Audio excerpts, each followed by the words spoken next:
اعوذ باللہ من الشیطان الرجیم بسم اللہ الرحمن الرحیم عن ابی سعید الخدری رضی اللہ تعالی عنہ قال قال النبی صلی اللہ علیہ وآلہ وسلم لا تسبوا اصحابی فلو ان احدکم انفق مثل احد ذهبا ما بلغ مد احدهم ولا نصیفہ۔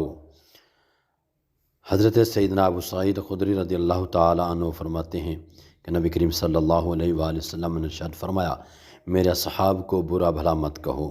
اگر کوئی شخص احد پہاڑ کے برابر بھی سونا اللہ کی راہ میں خرچ کر دے تو ان کے ایک مد غلہ کے برابر بھی نہیں ہو سکتا اور نہ ان کے آدھے مد کے برابر ہو سکتا ہے۔ تو اس سے پتہ چلا کہ صحابہ کرام علیہم رضوان اللہ تعالی علیہ مجمعین کی گستاخی جو ہے وہ اللہ کے رسول کو پسند نہیں ہے۔ جو کام اللہ کے رسول کو پسند نہیں وہ اگر ہم کرتے ہیں تو اس سے اللہ کے رسول ہم پر ناراض ہوں گے۔